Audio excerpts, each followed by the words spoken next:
السلام علیکم. نشاندہی کے ساتھ میں ہوں وقار الحسن.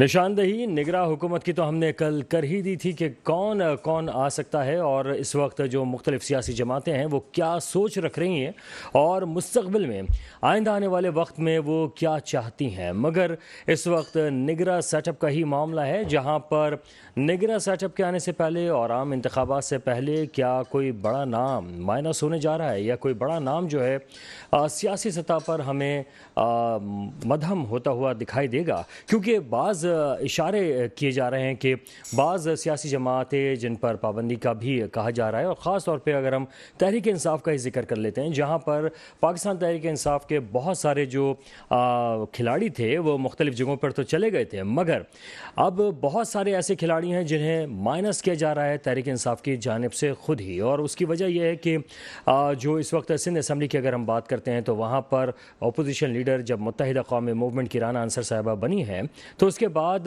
جواب طلب کیا گیا ان اراکین سے جو کہ صوبائی اسمبلی کے ممبران تھے جنہوں نے ووٹ دیا انہیں. اس حوالے سے جب ان سے بات کی گئی تو وہ کوئی خاطر خواہ جواب نہ دے پائے, اور اس کے ساتھ ہی ہم نے دیکھا کہ 9 اور 10 کے قریب جو اراکین ہیں انہیں تحریک انصاف سے فارغ کر دیا گیا ہے. اسی طریقے سے بلدیاتی معاملات بھی ہوئے تھے, جہاں پر حلیم عادل شیخ نے کہا تھا کہ جو بھی تحریک انصاف کے جو بھی منشور ہے اس پر عمل نہیں کرے گا تو اسے جواب دینا ہوگا, اور جو جواب نہیں دے پائے گا اسے تحریک انصاف سے خارج کر دیا جائے گا. اور وہی ہوا. وہاں پر بھی بلدیاتی معاملات میں بھی کچھ ایسے ہی رہا, صوبائی سطح پر بھی ایسے ہی رہا. بہت سارے لوگ جو ہیں ویسے ہی رائے جدا کر چکے ہیں.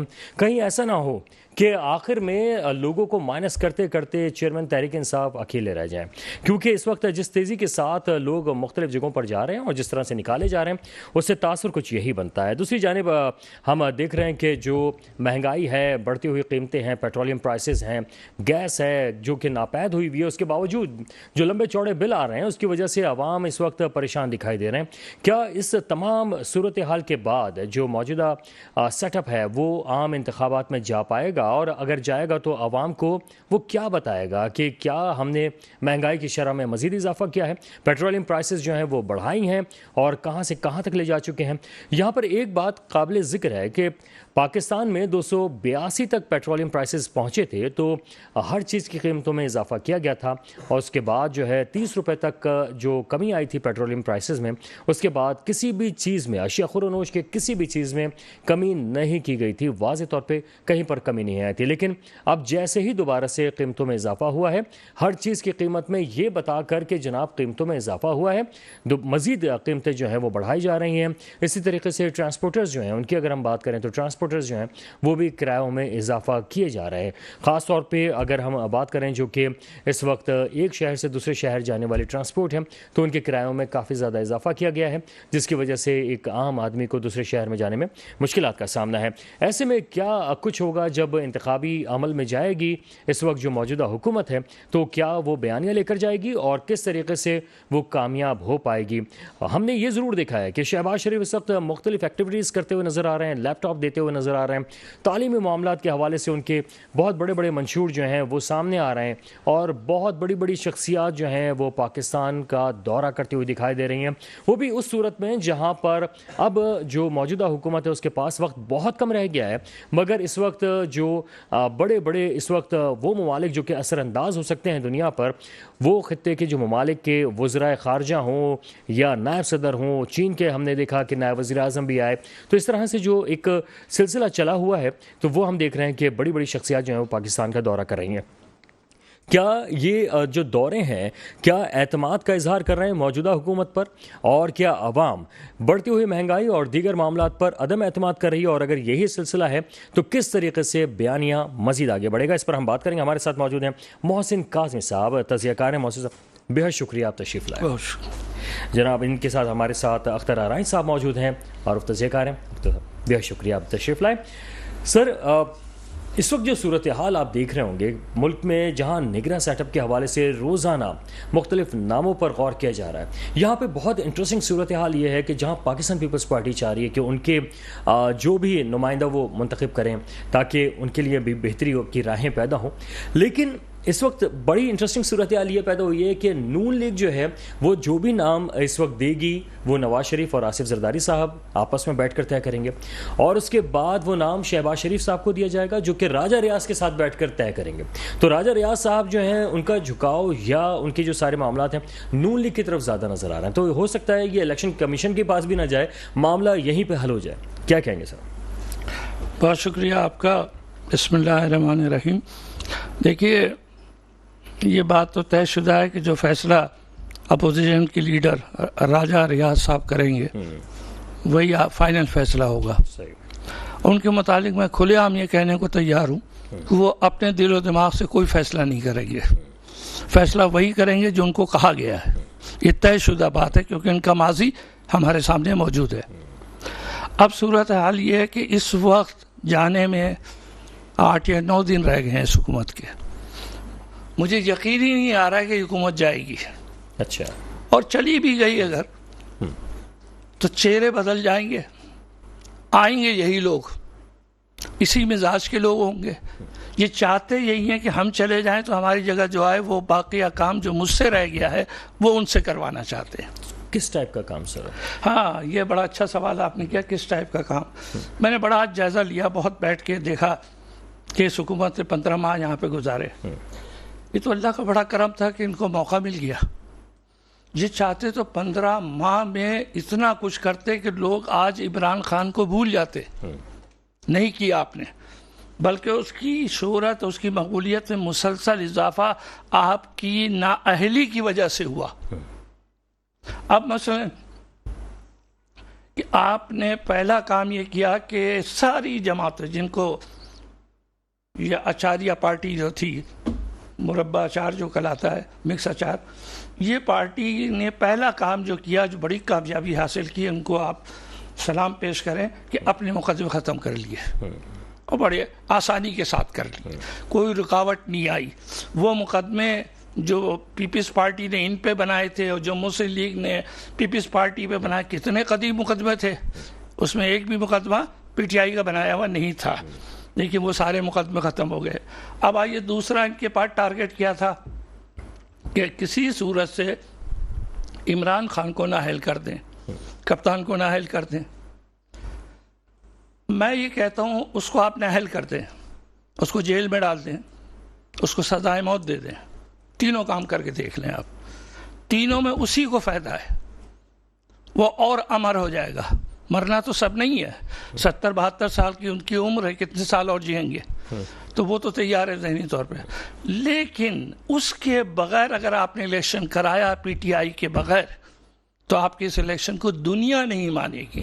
نہیں سر، پی ٹی آئی تو ہوگی، جو اس وقت موجودہ سیٹ اپ لگ رہا ہے وہ کچھ اسی طرح کا ہے کہ پی ٹی آئی بھی ہوگی اور استحکام پارٹی بھی ہوگی اور دیگر سیاسی جماعتیں تو موجود ہوں گی، لیکن جہاں نون لیگ اس وقت ہمیں اسٹرانگ پوزیشن پہ نظر آ رہی ہے، اس کے بارے میں کہا ہی جا رہا ہے کہ جو شہباز شریف ہیں انہوں نے جس طریقے سے سنبھالا دیا بقول ان کے کہ ڈیفالٹ سے بچایا اور دیگر معاملات کے، اس وجہ سے ان کو جو ہے اس کی کوئی نہ کوئی فائدہ ضرور ہوگا۔ نہیں، غلط کہہ رہا ہے، ڈیفالٹ سے بچایا، عوام کو تو ڈیفالٹ مل گیا نا۔ میں آپ کے سامنے ایک فیگر پیش کرتا ہوں، آٹا 2022 میں 78 روپے کا تھا، آج 155 روپے کا ہے۔ کتنا فرق آیا؟ 77 روپے کا فرق آیا۔ 2-3 چیزیں بس۔ پیٹرول آج 273 کا ہے، یہ پچھلے سال 150 روپے کا تھا، فرق کتنا آیا؟ 123 روپے آپ نے بڑھا دی ایک سال میں۔ تیسرا، آپ نے شوگر جو 170 کی اس وقت مل رہی ہے، اچانک مہنگی ہو گئی، وہ یہ آپ کو ملتی تھی 80 روپے کی اور 90 روپے آپ نے اس میں بڑھا دیے۔ اس کے بعد آپ آئیے، یہ ڈالڈا گھی کہتے ہیں یہ لوگ 650 روپے کلو، جبکہ ملتا تھا 350 روپے کلو۔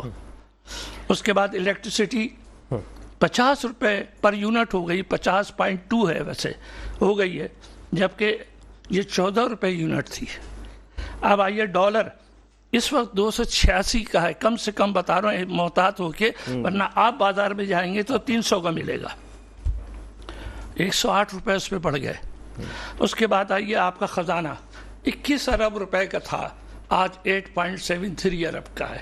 آپ بتائیں کہاں آپ کی کارکردگی نظر آ رہی ہے جو عوام کی بات کیجئے. صحیح. اچھا سر، یہاں پر میں آپ کے لیے یہ سوال چھوڑ کے اختر آرائیں صاحب کی جانب جاؤں گا کہ یہ ساری صورتحال اگر خان صاحب بھی ہوتے، مطلب یعنی تحریک انصاف کی حکومت ہوتی، تو تحریک انصاف کی حکومت کو بھی کرنا پڑتا، کیونکہ IMF کے ساتھ جو شرائط طے ہو گئی تھی اس کے بعد چیزوں کو بڑھانا تو تھا، تو لامحالہ جو موجودہ قیمتیں ہیں وہاں پہ تو پہنچ ہی جاتے. اندازہ یہ ہے لگ بھگ. یہ سوال جو ہے میں آپ سے جواب لوں گا. اختر آرائیں صاحب، اس وقت معاملہ چل رہا ہے عام انتخابات کا، بڑی گرما گرمی چل رہی ہے. کیا آپ کو لگ رہا ہے نگراں سیٹ اپ کے حوالے سے کون سی سیاسی جماعتیں اپنی بات منوانے میں کامیاب ہوں گی؟ دیکھیے، پیپلز پارٹی کی پوزیشن کافی بہتر ہے اس بار، اور پنجاب کا جہاں تک معاملہ ہے، پنجاب میں سندھ کے حوالے سے کہہ رہا ہوں گا. سندھ کے حوالے سے تو پیپلز پارٹی کی بہت اسٹرانگ گرپ ہے اور وہ رہے گی. اوور آل جو نمبر آف سیٹس ہیں وہ امید یہی لگ رہی ہے کہ وہ حاصل کریں گے، کیونکہ اس طرح سے پلان کیا گیا ہے. اور دوسرا جو نگران حکومت جس کو ٹاسک ظاہر دی جا رہی ہے وہ بھی اپنی جگہ ہے. تھوڑی دیر پہلے آپ انٹرو میں بتا رہے تھے کہ نام کہاں سے فائنل ہوں گے، پھر زرداری صاحب کے پاس آئیں گے اور پھر اس کے بعد ہوگا. تو نگران سیٹ اپ بھی اس دفعہ اس طرح کا بنایا جا رہا ہے جس کے ساتھ وہ اپنے مقاصد اور جو عزائم کہیں گے، لفظ اچھا تو نہیں ہے، اس کو حاصل کریں گے. اور جہاں تک پنجاب کی بات ہے کہ پنجاب میں مقابلہ بہت سخت ہے. وہاں پر جیسے کہ آپ نے بتایا کہ وہاں پر ایک پارٹی دوسری بھی انٹروڈیوس ہو چکی ہے، وہاں PTI بھی موجود ہے، اور ظاہر اسی طرح سے وہاں پر جو ہے نون لیگ بھی بڑی کوشش کرے گی، جو کہ نون لیگ کی یہی کوشش ہے کہ وہاں پر ایک نگران سیٹ اپ ایسا بنایا جائے. اور یہ نگران سیٹ اپ یاد رکھیے گا ایسا بنایا جا رہا ہے کہ جو نگران پرائم منسٹر ہوں گے وہ اس کو 90 ڈیز کے بعد بھی چلانا پڑا تو چلائیں گے اور اس کو لے کے جائیں گے، کیونکہ کچھ اور پلانس ہیں. جیسے کہ آپ دیکھیں کہ نواز شریف صاحب وطن واپس نہیں آ سکے، اور خان صاحب کو بھی جو ہے انہوں نے ارادہ کر رکھا ہے کہ کسی کارنر میں ضرور کرنا ہے.